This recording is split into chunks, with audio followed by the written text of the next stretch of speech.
श्रीकुलदेवी स्तोत्रम्। नमस्ते श्रीकुलदेवी कुलाराध्या कुलेश्वरी कुलसंरक्षणी माता कौलिकज्ञानप्रकाशिनी वन्दे श्रीकुलपूज्या कुलाम्बा कुलरक्षिणी वेदमाता जगन्माता लोकमाता हितैषिणी आदिशक्ति समुद्भूता त्वया हि सम्पूर्णजगत् विश्ववन्द्या महाघोरा त्राहि मां शरणागतम्। त्रैलोक्यहृदयं शोभे देवी त्वं परमेश्वरी भक्तानुग्रहकारिणी त्वं कुलदेवी नमोऽस्तुते। महादेव प्रियंकरी बालानां हितकारिणी कुलवृद्धिकरी माता त्राहि मां शरणागतम्। चिदग्रिमण्डलसम्भूतां राज्यवैभवकारिणी प्रकटितां सुरेशानी वन्दे त्वां राजगौरवाम्। त्वदीये कुले जातः त्वामेव शरणं गतः त्वत्वत्सलोऽहम् आद्ये त्वं रक्ष रक्षाधुना। पुत्रं देहि धनं देहि साम्राज्यं प्रदेहि मे सर्वदास्माकं कुले भूयात् मङ्गलानुशासनम्। कुलाष्टकमिदं पुण्यं नित्यं यः सुकृती पठेत् तस्य वृद्धि कुले जातः प्रसन्ना परमेश्वरी। कुलदेवी स्तोत्रमिदं सुपुण्यं ललितं तथा अर्पयामि भवद्भक्त्या त्राहि मां शिवगेहिनी। नमस्ते श्रीकुलदेवी कुलाराध्या कुलेश्वरी कुलसंरक्षणी माता कौलिकज्ञानप्रकाशिनी वन्दे श्रीकुलपूज्या कुलाम्बा कुलरक्षिणी वेदमाता जगन्माता लोकमाता हितैषिणी आदिशक्ति समुद्भूता त्वया हि सम्पूर्णजगत् विश्ववन्द्या महाघोरा त्राहि मां शरणागतम्। त्रैलोक्यहृदयं शोभे देवी त्वं परमेश्वरी भक्तानुग्रहकारिणी त्वं कुलदेवी नमोऽस्तुते। महादेव प्रियंकरी बालानां हितकारिणी कुलवृद्धिकरी माता त्राहि मां शरणागतम्। चिदग्रिमण्डलसम्भूतां राज्यवैभवकारिणी प्रकटितां सुरेशानी वन्दे त्वां राजगौरवाम्। त्वदीये कुले जातः त्वामेव शरणं गतः त्वत्वत्सलोऽहम् आद्ये त्वं रक्ष रक्षाधुना। पुत्रं देहि धनं देहि साम्राज्यं प्रदेहि मे सर्वदास्माकं कुले भूयात् मङ्गलानुशासनम्। कुलाष्टकमिदं पुण्यं नित्यं यः सुकृती पठेत् तस्य वृद्धि कुले जातः प्रसन्ना परमेश्वरी। कुलदेवी स्तोत्रमिदं सुपुण्यं ललितं तथा अर्पयामि भवद्भक्त्या त्राहि मां शिवगेहिनी। नमस्ते श्रीकुलदेवी कुलाराध्या कुलेश्वरी कुलसंरक्षणी माता कौलिकज्ञानप्रकाशिनी वन्दे श्रीकुलपूज्या कुलाम्बा कुलरक्षिणी वेदमाता जगन्माता लोकमाता हितैषिणी आदिशक्ति समुद्भूता त्वया हि सम्पूर्णजगत् विश्ववन्द्या महाघोरा त्राहि मां शरणागतम्। त्रैलोक्यहृदयं शोभे देवी त्वं परमेश्वरी भक्तानुग्रहकारिणी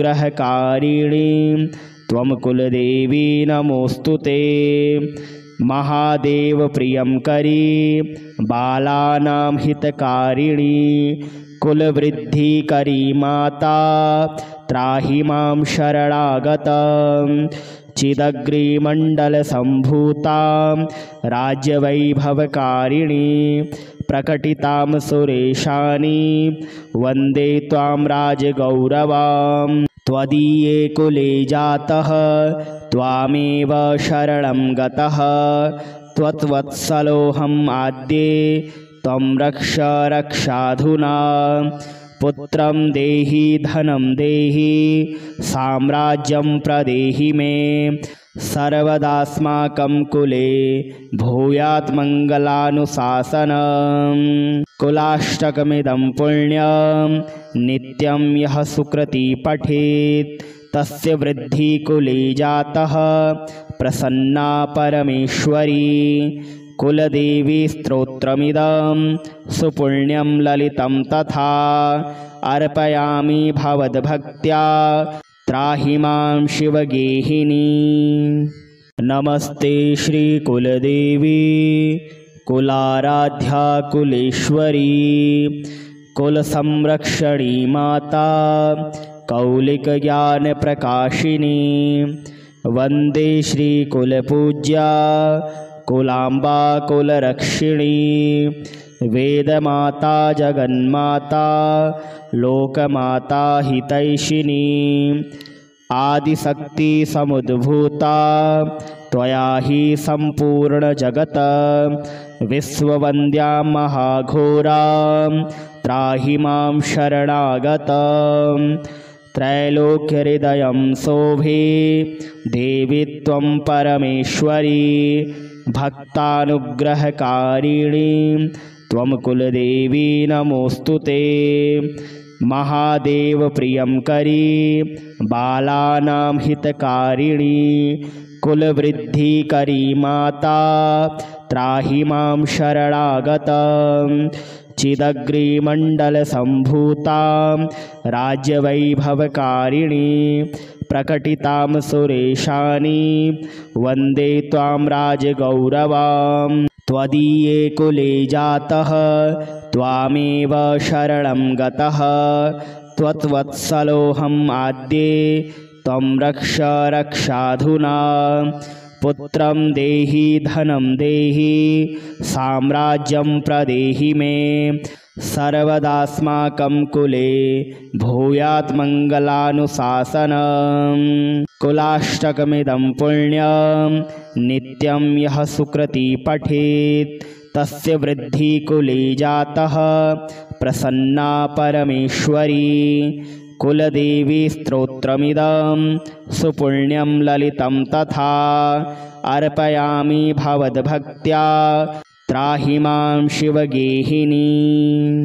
नमस्ते श्रीकुलदेवी कुलाराध्या कुलेश्वरी कुलसंरक्षणी माता कौलिकज्ञानप्रकाशिनी।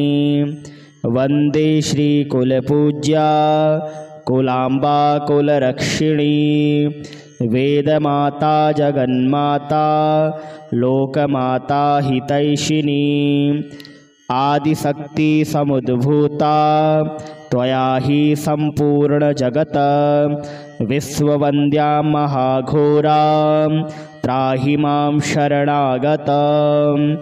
त्रैलोक्यहृदयं शोभे देवी त्वं परमेश्वरी भक्तानुग्रहकारिणी त्वं कुलदेवी नमोऽस्तुते। महादेव प्रियं करी बालानां हितकारिणी कुलवृद्धिकरी माता त्राहि मां शरणागतं। चिदग्रिमण्डलसम्भूतां राज्यवैभवकारिणी प्रकटितां सुरेशानि वन्दे त्वां राजगौरवां। त्वदीये कुले जातः त्वामेव शरणं गतः त्वत्वत्सलोऽहम् आद्ये त्वं रक्ष रक्षाधुना पुत्रं देहि धनं देहि साम्राज्यं प्रदेहि मे सर्वदास्माकं कुले भूयात् मङ्गलानुशासनम् कुलाष्टकमिदं पुण्यं नित्यं यः सुकृती पठेत् तस्य वृद्धि कुले जातः प्रसन्ना परमेश्वरी कुलदेवी स्तोत्रमिदं सुपुण्यं ललितं तथा अर्पयामि भवद्भक्त्या त्राहि मां शिवगेहिनी। नमस्ते श्रीकुलदेवी कुलाराध्या कुलेश्वरी कुलसंरक्षणी माता कौलिकज्ञानप्रकाशिनी वन्दे श्रीकुलपूज्या कुलाम्बा कुलरक्षिणी वेदमाता जगन्माता लोकमाता हितैषिणी आदिशक्ति समुद्भूता त्वया हि सम्पूर्णजगत् विश्ववन्द्या महाघोरा त्राहि मां शरणागतं त्रैलोक्यहृदयं शोभे देवी त्वं परमेश्वरी भक्तानुग्रहकारिणी त्वं कुलदेवी नमोऽस्तुते महादेव प्रियं करी बालानां हितकारिणी कुलवृद्धिकरी माता त्राहि मां शरणागतं चिदग्रिमण्डलसम्भूतां राज्यवैभवकारिणी प्रकटितां सुरेशानी वन्दे त्वां राजगौरवां त्वदीये कुले जातः त्वामेव शरणं गतः त्वत्वत्सलोऽहम् आद्ये त्वं रक्ष रक्षाधुना पुत्रं देहि धनं देहि साम्राज्यं प्रदेहि मे सर्वदास्माकं कुले भूयात् मङ्गलानुशासनम् कुलाष्टकमिदं पुण्यं नित्यं यः सुकृती पठेत् तस्य वृद्धि कुले जातः प्रसन्ना परमेश्वरी कुलदेवी स्तोत्रमिदं सुपुण्यं ललितं तथा अर्पयामि भवद्भक्त्या त्राहि मां शिवगेहिनी। नमस्ते श्रीकुलदेवी कुलाराध्या कुलेश्वरी कुलसंरक्षणी माता कौलिकज्ञानप्रकाशिनी वन्दे श्रीकुलपूज्या कुलाम्बा कुलरक्षिणी वेदमाता जगन्माता लोकमाता हितैषिणी आदिशक्ति समुद्भूता त्वया हि सम्पूर्णजगत् विश्ववन्द्या महाघोरा त्राहि मां शरणागतं त्रैलोक्यहृदयं शोभे देवी त्वं परमेश्वरी भक्तानुग्रहकारिणी त्वं कुलदेवी नमोऽस्तुते महादेव प्रियं करी बालानां हितकारिणी कुलवृद्धिकरी माता त्राहि मां शरणागतं चिदग्रिमण्डलसम्भूतां राज्यवैभवकारिणी प्रकटितां सुरेशानी वन्दे त्वां राजगौरवां त्वदीये कुले जातः त्वामेव शरणं गतः त्वत्वत्सलोऽहम् आद्ये त्वं रक्ष रक्षाधुना पुत्रं देहि धनं देहि साम्राज्यं प्रदेहि मे सर्वदास्माकं कुले भूयात् मङ्गलानुशासनम् कुलाष्टकमिदं पुण्यं नित्यं यः सुकृती पठेत् तस्य वृद्धि कुले जातः प्रसन्ना परमेश्वरी कुलदेवी स्तोत्रमिदं सुपुण्यं ललितं तथा अर्पयामि भवद्भक्त्या त्राहि मां शिवगेहिनी। नमस्ते श्रीकुलदेवी कुलाराध्या कुलेश्वरी कुलसंरक्षणी माता कौलिकज्ञानप्रकाशिनी वन्दे श्रीकुलपूज्या कुलाम्बा कुलरक्षिणी वेदमाता जगन्माता लोकमाता हितैषिणी आदिशक्ति समुद्भूता त्वया हि सम्पूर्णजगत् विश्ववन्द्या महाघोरा त्राहि मां शरणागतं त्रैलोक्यहृदयं शोभे देवी त्वं परमेश्वरी भक्तानुग्रहकारिणी त्वं कुलदेवी नमोऽस्तु ते महादेव प्रियंकरी बालानां हितकारिणी कुलवृद्धिकरी माता त्राहि मां शरणागतं चिदग्रिमण्डलसम्भूतां राज्यवैभवकारिणी प्रकटितां सुरेशानी वन्दे त्वां राजगौरवां त्वदीये कुले जातः त्वामेव शरणं गतः त्वत्वत्सलोऽहम् आद्ये त्वं रक्ष रक्षाधुना पुत्रं देहि धनं देहि साम्राज्यं प्रदेहि मे सर्वदास्माकं कुले भूयात् मङ्गलानुशासनं कुलाष्टकमिदं पुण्यं नित्यं यः सुकृती पठेत् तस्य वृद्धि कुले जातः प्रसन्ना परमेश्वरी कुलदेवी स्तोत्रमिदं सुपुण्यं ललितं तथा अर्पयामि भवद्भक्त्या त्राहि मां शिवगेहिनी नमस्ते श्रीकुलदेवी कुलाराध्या कुलेश्वरी कुलसंरक्षणी माता कौलिकज्ञानप्रकाशिनी वन्दे श्रीकुलपूज्या कुलाम्बा कुलरक्षिणी वेदमाता जगन्माता लोकमाता हितैषिणी आदिशक्ति समुद्भूता त्वया हि सम्पूर्णजगत् विश्ववन्द्या महाघोरा त्राहि मां शरणागतं त्रैलोक्यहृदयं शोभे देवी त्वं परमेश्वरी भक्तानुग्रहकारिणी त्वं कुलदेवी नमोऽस्तु ते महादेव प्रियंकरी बालानां हितकारिणी कुलवृद्धिकरी माता त्राहि मां शरणागतं चिदग्रिमण्डलसम्भूतां राज्यवैभवकारिणी प्रकटितां सुरेशानी वन्दे त्वां राजगौरवां त्वदीये कुले जातः त्वामेव शरणं गतः त्वत्वत्सलोऽहम् आद्ये त्वं रक्ष रक्षाधुना पुत्रं देहि धनं देहि साम्राज्यं प्रदेहि मे सर्वदास्माकं कुले भूयात् मङ्गलानुशासनं कुलाष्टकमिदं पुण्यं नित्यं यः सुकृती पठेत् तस्य वृद्धि कुले जातः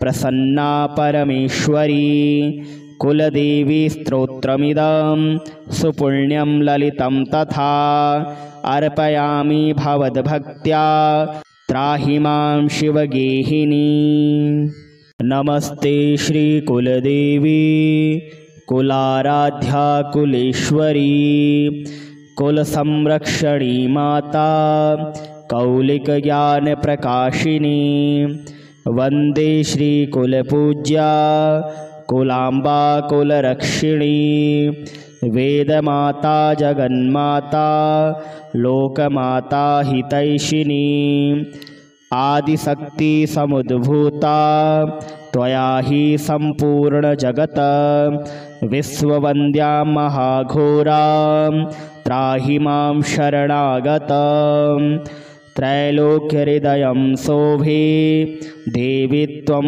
परमेश्वरी भक्तानुग्रहकारिणी त्वं कुलदेवी नमोऽस्तु ते। महादेव प्रियं करी बालानां हितकारिणी कुलवृद्धिकरी माता त्राहि मां शरणागतं।